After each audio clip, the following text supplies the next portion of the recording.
जय श्री हरि। बांधवों, बालकांड के दोहा 92 तक का वाचन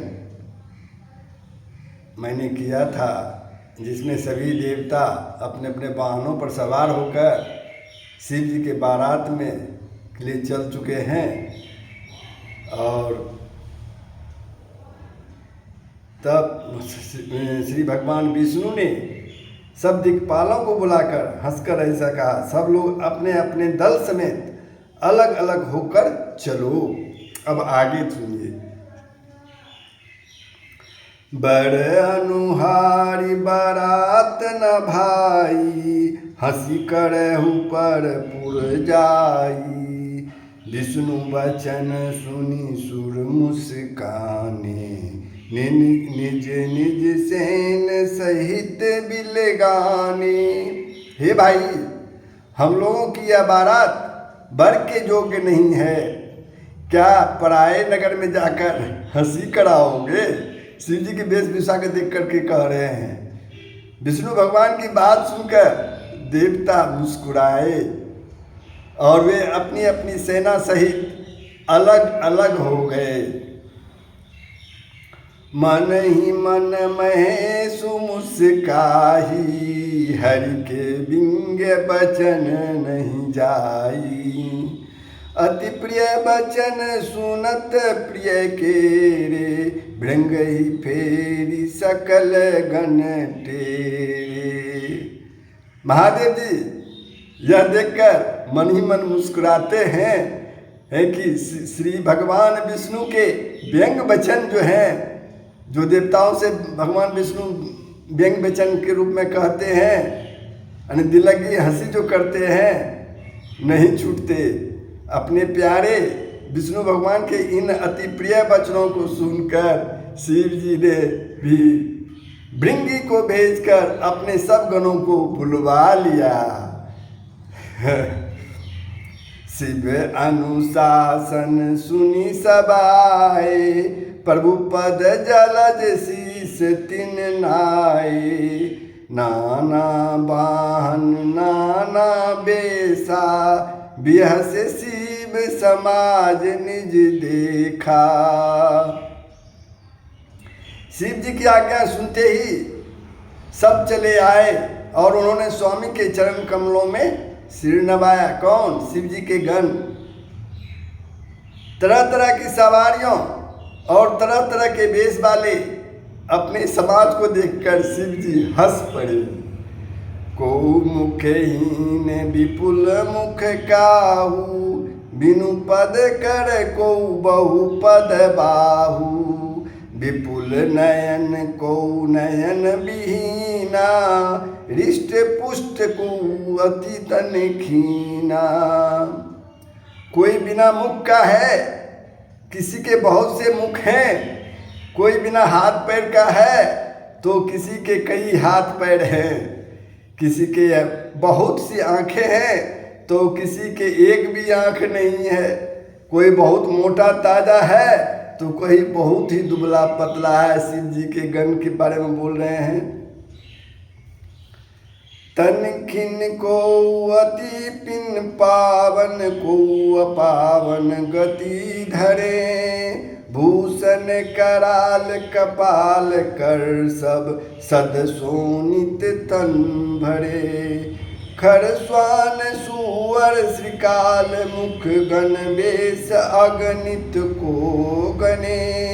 बहुजिनस प्रेत पिचास, जोगी जमात वर्णत नहीं बने।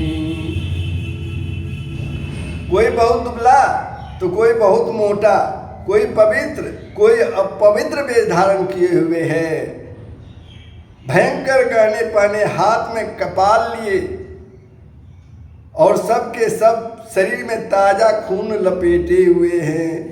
गधे, कुत्ते, सुअर और सियार के से उनके मुख हैं। गणों के अनगिनत वेशों को कौन गिने। बहुत प्रकार के प्रेत, पिशाच और जोगनियों की जमाते हैं, उनका वर्णन करते नहीं बनता। शिव जी के बारात में उनके गण का ये वेशभूषा का वर्णन है। नाचहि गावहि गीत परम तरंगीभूत सब, देखत अति विपरीत बोलहि बचन विचित्र विधि। भूत प्रेत नाचते और गाते हैं, वे सब बड़े मौजी है, मनमौजी हैं, देखने में बहुत ही बेढंगे जान पड़ते हैं और बड़े ही विचित्र ढंग से बोलते हैं। अन्य शिव जी के गण के बारे में चर्चा हो रही है। जस दुल्हू तसी बनी बराता, कौतुक विविध होइए मग जाता। यहाँ हिमाचल रचयु बिताना, अति विचित्र नहीं जाई बखाना। जैसा दूल्हा है अब वैसी ही बारात बन गई। मार्ग में रास्ते में चलते हुए भांति भांति के कौतुक तमाशे होते जाते हैं गण के द्वारा। इधर हिमाचल ऐसा विचित्र मंडप बनाया कि जिसका वर्णन नहीं हो सकता। शैल सकल जहाँ लगी जग माही, लघु विशाल नहीं बरनी सिराही। बन सागर सब नदी तलाबा, हिमगिरी सब कौनेवत पठाबा। जगत में जितने छोटे बड़े पर्वत थे जिसका वर्णन करके पार नहीं मिलता, तथा जितने वन समुद्र नदियां और तालाब थे, हिमाचल ने सबको न्योता भेजा था। काम रूप सुंदर तनधारी, सहित समाज सहित बर नारी। गए सकल तुही ना चल गेहा, गावही मंगल सहित स्नेहा। वे सब अपनी इच्छा अनुसार रूप धारण करने वाले, सुंदर शरीर धारण कर सुंदर स्त्रियों और समाजों के साथ हिमाचल के घर गए।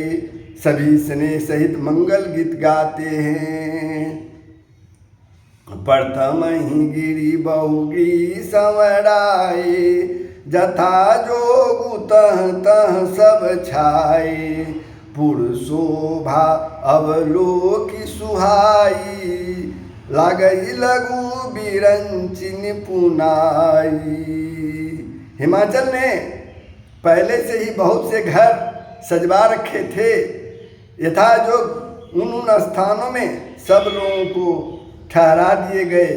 नगर की सुंदर शोभा देखकर ब्रह्मा की रचना चातुरी भी तुच्छ लगती थी। लघुलाग विधि की निपुणता, अवलोकी पुरुषोभा सही। बनबाग कुप तराग सरिता, सुभग सब सक को कही। मंगल विपुल तोरण पताका, केतु ग्री ग्री सोही। बनिता पुरुष सुंदर चतुर, छवि देखी मुनि मन मोही। नगर की शोभा देखकर ब्रह्मा की निपुणता सचमुच में तुच्छ लगती है। वन बाग कुएं तालाब नदियां सभी सुंदर हैं, उनका वर्णन कौन कर सकता है। घर घर बहुत से मंगल सूचक तोरण और ध्वजा पताकाएं सुशोभित हो रही है। वहाँ के सुंदर और चतुर स्त्री पुरुषों की छवि देखकर मुनियों का भी मन मोहित हो जाता है। जगदम्बा जहाँ अवतरी, सो पुरु बरनी की जाए। रिद्धि सिद्धि संपत्ति सुख नीत, नूतन अधिकाय। सियावर राम जय जय राम, सियापति राम जय जय राम। जिस नगर में स्वयं जगदम्बा ने अवतार लिया है, क्या उसका वर्णन हो सकता है। वहाँ रिद्धि सिद्धि संपत्ति और सुख नित्य नए बढ़ते जाते हैं। नगर निकट बारात सुनियाई, पुरखर भरु शोभा अधिकाई। करी बनाओ सजी बाहन नाना, चले लेन सादर अगवाना।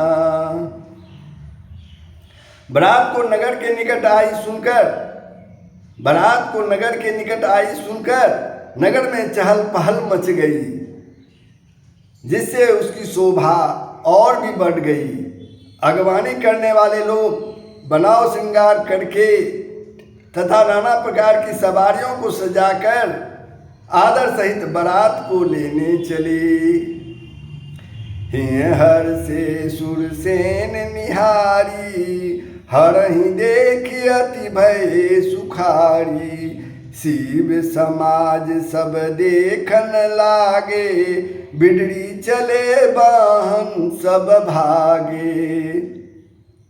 देवताओं के समाज को देखकर सब मन में प्रसन्न हुए और विष्णु भगवान को देखकर तो बहुत ही सभी सुखी हुए। किंतु जब शिव जी के दल को देखने लगे तब तो उनका सब वाहन सवारियों के जो हाथी घोड़े रथ बैल आदि थे वे डर कर भाग चले। शिव जी के जब गण को देखे, धरी धीर जूत रहे सयाने, बालक सब ले जीव पराने। गए भवन पुछई पितु माता, कहीं बचन भय कंपित गाता। कुछ बड़ी उम्र के समझदार लोग धीरज धरकर वहां डटे रहे। लड़के तो सब अपने प्राण लेकर भाग गए। घर पहुंचने पर जब माता पिता पूछते हैं तब वे भय से कांपते हुए शरीर से ऐसा वचन कहते हैं। क्या कहते हैं सुनिए। कहिय का कहीं जाई न बाता, जम कर धार किंधो बरियाता। बरु बोरा बस असबारा, ब्याल कपाल विभूषण छाड़ा। क्या कहें, कोई बात कही नहीं जाती। यह बारात है या जमराज की सेना, यह बारात है कि जमराज की सेना। दुल्हा पागल है और बैल पर सवार है। सांप कपाल और राखी उसके गहने। तंछार ब्याल कपाल भूषण नगन जटिल भयंकरा। संगभूत प्रेत पिशाच जोगनी, विकट मुख रजनी चरा। जो जियत रही बारात देखत, पुण्य बरते ही कर सही। देखहि सोमा विबाहु, घर घर बात असी लड़कन कही। दूल्हे के शरीर पर राख लगी है, सांप और कपाल के गहने हैं। वह नंगा जटाधारी और भयंकर हैं। उसके साथ भयानक मुख वाले भूत प्रेत पिशाच जोगनियां और राक्षस हैं। जो बारात को देखकर जीता बचेगा सचमुच उसके बड़े ही पुण्य हैं और वही पार्वती का विवाह देख सकेगा। लड़कों ने घर घर यही बात कही जाकर। समुझी महेश समाज सब, जननी जनक मुसिकाई। बाल बुझाए विविध विधि, निडर हो डरु नाहि। सियावर राम जय जय राम, सियापति राम जय जय राम। शिव जी का समाज समझकर सब लड़कों के माता पिता मुस्कुराते हैं। उन्होंने बहुत तरह से लड़कों को समझाया कि निडर हो जाओ, डर की कोई बात नहीं है। क्योंकि माता पिता तो समझते ही थे, शिव जी के गण के बारे में जानते ही थे और उन्होंने अपने अपने लड़कों को समझाया। तो बंधुओं, बालकांड के दोहा 95 पर मैं वाचन समाप्त करता हूँ। आप लोग कृपया श्रवण करेंगे। 95 के बाद का दोहा मैं पुनः कल आपके सामने रखूँगा। ये शिव जी की बारात अत्यंत ही प्रसन्न करने वाला है। आप लोग इसका श्रवण करें और लाभ उठाएं। जय श्री हरि, जय श्री राम, जय बाबा भोले, दया करना।